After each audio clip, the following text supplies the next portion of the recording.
I am so excited because the theme this month is the art of manifestation, which those of you who know me personally know I love to talk about this, right? I love to practice it. And what I mostly love about the art of manifestation, which means to reveal, is that it puts us in the driver's seat of our life, right? We are not these victims of circumstance or what is happening in the world or what has happened to us in the past.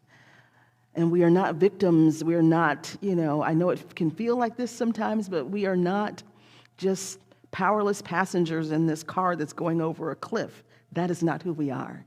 We actually have the power to shift the trajectory of our lives and the collective. And so that's why I love talking about manifestation. So let's get into it, shall we? All right.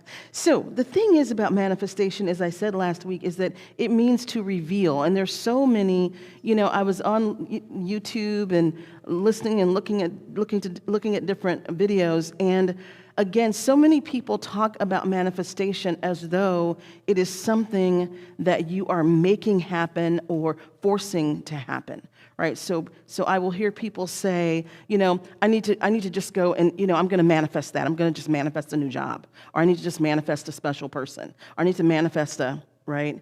And I mean, you can call things in, but manifestation, as I'm talking about it, the art of manifestation is really about revealing that which already is. Right? Revealing that which already is. Manifest means to reveal. It's not magic. It's not manipulation. It's not you going out and doing something. It's about you being something. Right? It's about you being something. So that's what we're going to talk about today. I love this quote by Ernest Holmes, which says, and I shared this last week, "We are spiritual beings having a human experience. Our task is not to make God do something, but to reveal what God has already done."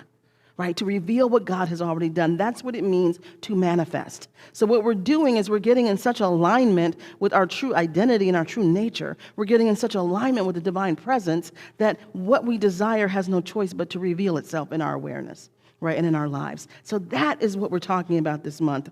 And I'm basing a lot of my work this month on one of my favorite mystics, Neville Goddard. If you don't know, read up about him. And actually, I made a mistake in his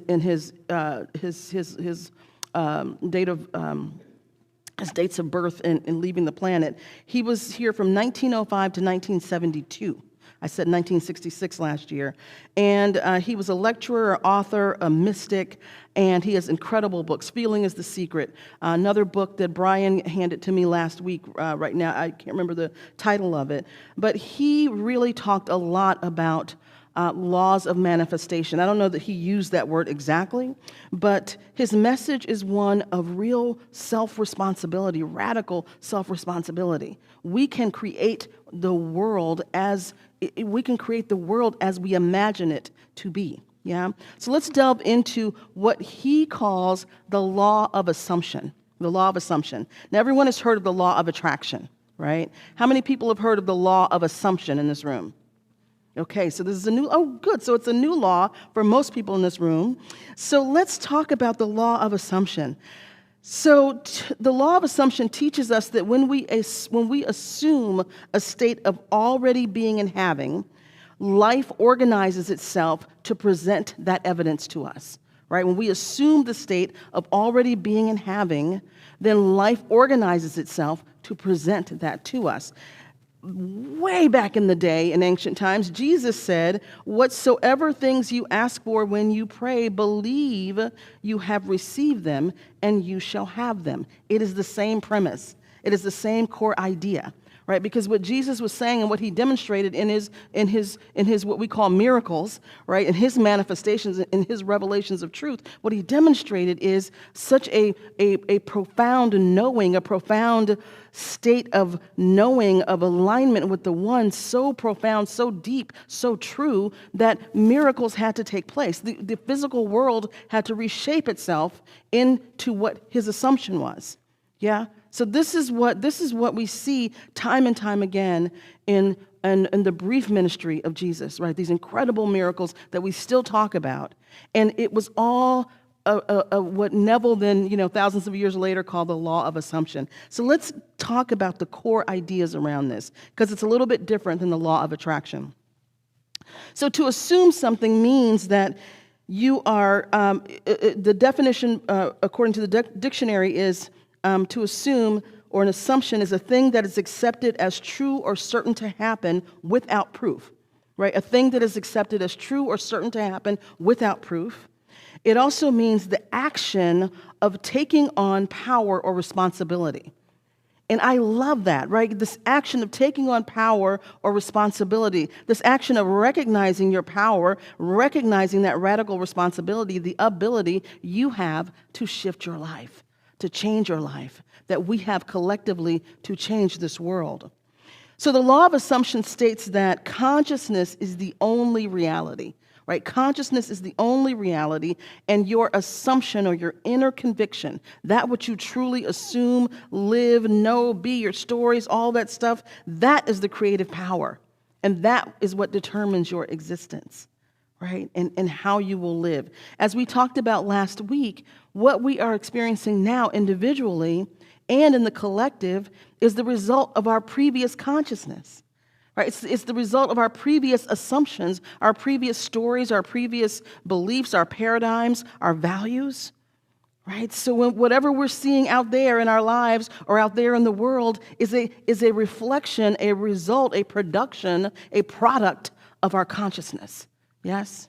And so the beautiful thing is that we always have the power to change our consciousness, to change our assumptions, to change our identity, our belief, and therefore change our world.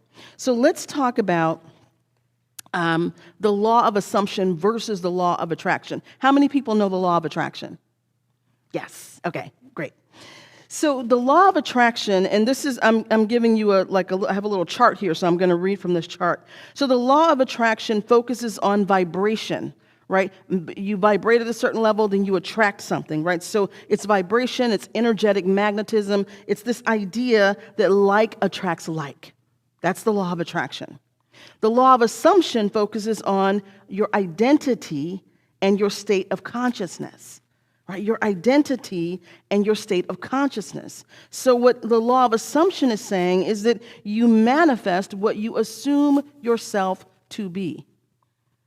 Right? You cannot manifest outside of your identity is what Neville teaches, right? So if your inner story, your inner tapes, your inner beliefs, your inner convictions about yourself are truly, you know what, I'm not good enough, or I always have to struggle for this thing, or this has to happen, or, I'm not physically well, or I was always the sick child, right? Whatever those inner tapes are, that is your identity, that is what you will experience. And you can't outrun your identity. You can't out-manifest or out-demonstrate your identity, right? And so that's why I think it's so important to really be looking at this individually, because in the collective, I hear so frequently, what is happening to our country? Who are we? How did this happen? We all of a sudden, all this stuff, is coming up, and it's like, this has been here all the time. This has all been here all the time. It's just out in the open now, right? It's out in the open now, and there's a whole bunch of people that say it's okay to be this way. So this is not some new identity. This is the identity, and now we're seeing it real time, right? And so the same thing in our personal lives. When we look at our personal lives, there are things there that we love, and it's like, yes, I love that more, please, of that. And then there's also things that we don't like so much, or patterns that we find ourselves falling into again and again, or experiences that we have again and again, right? And when we're experiencing that, it is because we have an identity that is tied to that outer experience. One of the things I was talking to a group about in a class is really looking at what identity they had around certain things in their lives that they might be struggling with right now. So I'm going to ask you just to think in your mind right now about something you're challenged with, right? Something that you are feeling like you're grappling with, that you're challenged with. Yes? Everybody got something in mind? Yes? And so I want you to think in relation to that thing, what is your identity? Are you someone, so I'll just give you an example. So let's say that you're having right now financial challenges. And maybe this is something you've cycled through in your life and in your world repeatedly or multiple times. So the question to begin to ask yourself is, and I'll ask myself, is what is my identity related to this? Right? If I was a character, who would I be? Am I the struggler? Am I the challenger? Am I the poor, starving artist? Am I the loser? Right? Am I the winner? Do you understand what I'm saying here? Yes? So if we're experiencing a challenge over and over, there's some identity that we have that's creating that experience over and over. And the important thing is to begin to look at what is that identity. Because if it's the struggler, then guess what? You're always going to struggle at some point. If your story and your identity is caught up in, you know what, I always have to work really, really hard for money and I always have to struggle, then that is going to be your identity. And I don't care if all of a sudden you hit the lottery, I guarantee you at some point, if you don't change that identity, you will then be struggling at some point financially. Right? Or if your identity is around, I was the sickly kid. I'm always sick and I'm sort of weak and I always have to really watch my health. If that's your belief, right? If that's your identity that you are the sick one, right? You are the weak one. You are not as healthy and vital as others. Then guess what? Even when you have great health, there will be things that come up that manifest, that reveal themselves in your experience of illness, of weakness, of not strong enough. Yes? If you are the person who, I never am in a great relationship. I'm just not good at relationships. I'm not good at relationships, and I'm just not, I'm not built for relationships. If that is your identity, then no matter what, you will not be able to experience a truly fulfilling relationship. Are y'all following what I'm saying here, right? So you manifest, you reveal according to your identity. And last week when I talked about shutting the door, the idea was that you shut the door on that old identity. First, you got to be willing to say goodbye to it, to thank it, bless it, thank you so much. Thank you so much, struggler, right? Thank you so much, not so great in relationships. Thank you so much, you protected me and gotten me to this point. And now I am going to see you out because it's time for a new experience, right? Amen. Right? And just closing the door on that. Yes? So we talked about that, shut the door last week. Yes? And so when we're in this law of assumption, it's so much about identity. And here's the thing that came up in our class and we were discussing this, is so many times what happens is we're actually afraid to let go of that identity. We don't even know it, but we're so defined by it. We're so comfortable with it.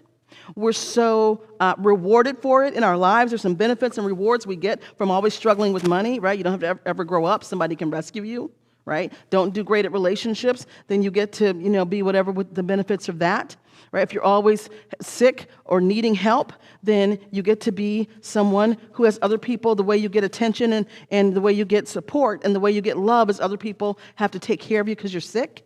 Yes, these are things that are so woven into the fabric of who we are that we don't want to let them go. And then we wonder why our life does not get better, right? Why certain things don't change. And so the big question, I think, actually is, am I really willing to let this identity go? It's scary to think about who I might be if I let that go. There's a metaphor that I don't know if I want to say it, but so here's what came up, and so what came up just then that I was trying not to say, thank you, Michael, is it almost reminds me like of an abusive relationship, right? It's like, I know this isn't good for me. This is not the result that I want to have. I don't want to be in this situation, and yet I cannot let go of it, right? I'm afraid to let go of it. Who am I if I'm not the struggler? Right? Who am I if I'm not, bad at relationships? Right? Who am I? And so that becomes that becomes a fear, I think, that holds us back from actually changing. Are y'all following what I'm saying? Yes. Okay, good. So the law of assumption says you don't attract what you want. You attract and you manifest what you assume yourself to be, right? You're not attracting what you want. Desire is not the move. Being is the move. Wanting is not the move. Being is the move, right? To be in the law of assumption, to have that working for you. And when you assume the identity of one who can say truthfully, I am wealthy, right? I am worthy. I am lovable. I am powerful.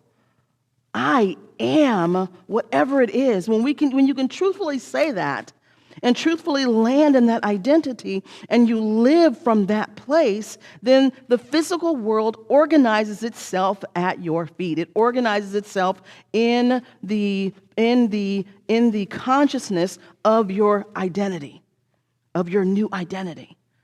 But this is a deep internal change, right? And I love the law of attraction. I used it for, the law of attraction works. And there's something about it that, and all of these tools have their place. All these laws have their place. I want to say that. So I'm not saying it doesn't work, don't use it. But there's something about it that is very external, right? I have this desire externally, and then I have to, raise my vibration and become a vibrational match, and then it will come to me. Right? And then I attract that thing outside of myself. Assumption says, no, I'm already the thing itself. Right? I'm already that which I say I am. I'm already that which I desire to experience. Right? I'm already that. And so now the world is just now rearranging itself to show me the evidence. Yeah? Are y'all with that? Okay, so here's why I love y'all so much. Oh my goodness. So here's why the law of assumption is so powerful. Neville Goddard says, change your conception of yourself and you will automatically change the world in which you live. Right? Change your conception of yourself, you will automatically change the world in which you live. Right? Individually, we get that. Imagine if we did that as a collective. Right? Imagine if as a collective, we change our conception of being on this planet. Right? We change our conception of being on this planet to one where we truly are all a part of a beloved community, where we recognize that each one is valuable, each one is powerful, each one is a unique expression of God, and where we realize there is full abundance, that there's plenty of bounty and abundance on this earth to support all of us. Yes. If we begin to align with that collectively, then we begin to have the external world organize itself in that fashion. We begin to move through the world in that fashion with this new identity as human beings. And I think that's what we're on the planet to do. Get this in your individual life. Put this to practice. Get rid of those old identities that are based in lack, limitation, fear, and insecurity, and move into a bigger identity that's rooted in the truth, that's rooted in God, that's rooted in the awareness of your true nature and true identity. The thing about the law of assumption is it operates from oneness, right? It operates from this sense of oneness, not separation. That which you seek is not out there, right? You seek ye first the kingdom within, and every single thing out there will reveal itself and become made manifest for you. Yes? So this is the road that we're on this week. So here's how you're going to practice this week. Do we like that? Yeah. Okay, here's how we're going to practice. So homework, I heard someone say homework. So here's your home practice for the week. So I want you to take one thing in your life that you want to work on over this next season of time. Not just the next week, but this next season of time, maybe the next 90 days, maybe from now to the end of the year. Okay, choose one thing that you want to work on. And what you're going to do is assume the feeling of that being already accomplished. Now, that sounds easy, but it's not easy, right? It's not easy. So let's talk about, I want to share with you one of the ministers in the CSL Ministers Listserv sent this out. And I'm going to just read it to you because she sent this writing out from a video that she had seen about Neville Goddard and the law of assumption. So here's how you practice it. This video on Neville's work says this: you must walk Speak, breathe, and expect as if your demonstration is already complete, because in divine mind, it is. So walk, think, speak, act, and expect as if that which you desire is already complete. What delays the visible is not spirit, but your own refusal to step into the feeling of it already being done. Right? And I find that this is a big chasm when I work with clients, that it's hard for people to get over. It's hard to let go of that identity, and it's hard to just step into the feeling of it already being done. So what does this mean? This means that if you are wanting better health, right? You want beautiful, exquisite, vitalized health. If that's what you want to experience, no matter what is going on for you right now, in your imagination, step into the feeling of fantastic health, right? You are vitalized, you're strong, your muscles are strong, you can go for vigorous walks. Just imagine yourself doing that. Spend, 5 minutes a day, 7 minutes a day, feeling yourself in that feeling, that you can lift weights, that you can move around easily, that you go to your doctor and the doctor says, all clear. Right? You go to your doctor and they look at your blood panel, the doctor says, my goodness, you're like 20 years younger than you were last time you were here, right? Literally begin doing these things. Begin using just your imagination, spending time in your imagination, assuming it's already done. So you're not wanting something, you're not desiring something, you're not trying to get something, you're not hoping for something, you're not pleading for something, you're not supplicating, you're not begging, right? You're not wishing. You are already there. And so now you're living in the after, and Neville even says, make it as though you've had great health for years, so it's just normal and boring, right? And so how are you moving in life when you've had great health for years, right? You just and it's just a normal thing. Same thing with relationships. You can do the exact same thing. If it's a relationship you desire, you really want to call in the one, then imagine that you are in this relationship with your divinely appointed partner, and it is delightful. And imagine just the boring stuff, going to the grocery store, right? Driving to an event together, being with your partner, and even getting into a little tiff, right? Just putting yourself in the state of assuming it's already done. This is not about like pumping yourself up. It's not about getting all excited. It's about the normal way that you would be if that was already happening. You're assuming, yeah? That's a big difference than saying your affirmations until you're all pumped up. No. In your mind, just imagine you're already in that relationship. You're laying on the couch watching TV. You're fussing about who's going to take the dog out for a walk. Right? Whatever those things are that would happen in the course of a relationship, assume and put yourself there. Are y'all following this? Yes? So this is the way you begin to practice the law of assumption. Now, also from this, going back to this reading, it says, so she says, you cannot manifest wealth while living in the vibration of waiting. You cannot manifest health or relationship, whatever, by living in the manifestation of consciousness of waiting, right? You must collapse the timeline. You must assume the frequency of fulfillment. My desire is fulfilled. I'm not desiring something. I am something. I don't want something. I am that, right? I'm not looking for something. I am that. I'm not trying to have an experience. I am experiencing that. That is the shift. This means that when you wake up, you do not say, someday I will be free. You say, I am free. You don't say, well, I'm going to get, last week I talked about Neville going to Barbados, right? You don't say, well, I'm going to go get a ticket to Barbados. His teacher said, no, you are in Barbados. You are on the beach. You're at your parents' house. You're in your room. You're having dinner. You're laughing with your siblings. Right? So this is not a delusion. This is spiritual rehearsal. You are rehearsing the end before it gets here. This is the deepest, most powerful act of faith that I can even think of.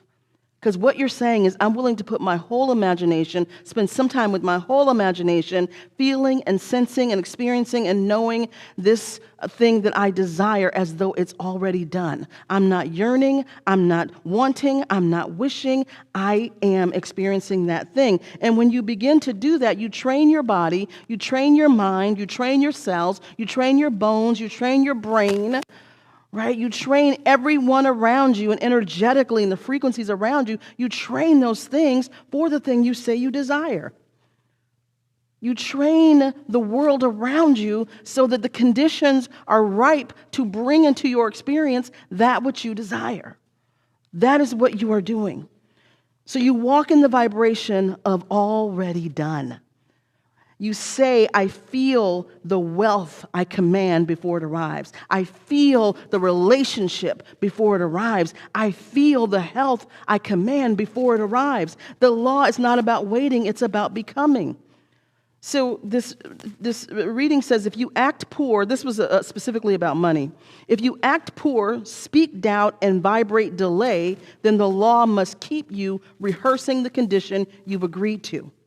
But if you step into the energy of that which you desire, step into the energy of wealth, of health, if you speak it, if you feel it, declare it as yours now, the law begins rearranging substance to match your vibration. All right? That is your assignment this week, y'all.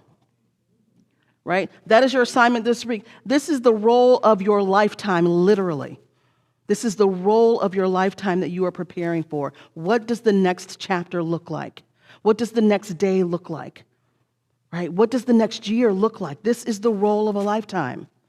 So begin to do your rehearsals around truly having that which you desire. And here's the thing, stuff's going to come up, right? Stuff's going to come up that counters that. So let's say it's a relationship that you want to call in, and you're sitting there looking at yourself, and you want a relationship with someone other than yourself, right? And so what you're going to do when negative things come in is you're just going to say, you know what, I'm handling that. And get yourself right back into already having it, right? If your bank account is not supporting what the wealth that you are, then you just don't look at that. I'm handling that. You take care of whatever needs to be taken care of and get yourself right back into that rehearsal, right? Into that mode. This reminds me, anybody watch the TV show Scandal? No? How many people watch Scandal? Yeah. So you know how Olivia Pope handled it, right? And it was done, right? It was law. If Olivia Pope was on it, it's done. So that's how you have to be. You have to be Olivia Pope in your mind, because there are going to be things that pop up that try to tell you differently, and you're going to say it's handled, right? To whatever that problem is, it's handled. Whatever that negative thought, it's handled, right? And get yourself right back to center. So this is your assignment for this week. And really we're going to be doing this for a while. I think this is a really good topic. So we're going to be working with some elements of this. But I want you to begin to shift these things. And here's the thing that's so incredible. Actually, what's happening in the collective is so supporting our transformation. You know why? Because there's chaos in the collective. Because things are breaking up and breaking down. There's so much movement. And yes, it is uncomfortable. But chaos is a ladder. My favorite line from Game of Thrones, chaos is a ladder, right? You have to know and sense and feel in chaos. There's things dying, there's things being born. It's a powerful energy. So use it, leverage it for good, right? There's chaotic energy. Get yourself centered, get yourself anchored in what you want. Let that energy support you in creating what you want for your life. Because a bunch of people whose lives work can create a world that works for all. There's no other way. A bunch of people whose lives work, who get these practices, which are based and rooted in oneness, right? A bunch of people who get this can create a world that works for all. So that is your assignment for this week, okay? So last thing I want to say really quickly is this. I want to just remind you, those of you who were in on this, and I think there were a bunch of you here, that when we were in the hotel a few months ago, maybe even a couple of months ago, maybe not even that long, we went to see thanks to Brian, we went to see this beautiful property on Hamilton, and we looked at that property, and it was gorgeous. It was gorgeous. It was gorgeous, right? All these different rooms and offices and a great big part. I mean, it was just beautiful space. And it was not a space that we're ready for at this point. But we went and we looked at that space. And even though it was not a space that we were ready for, I invited the folks who went. We all went to Starbucks afterwards. And I said, look, y'all, here's what we're going to do. I want you just to imagine, to feel us in our new space. Just feel us in our new space, right? It may be this space. If it is, God's going to work out all the details. And if it's not, we're going to land in our perfect place.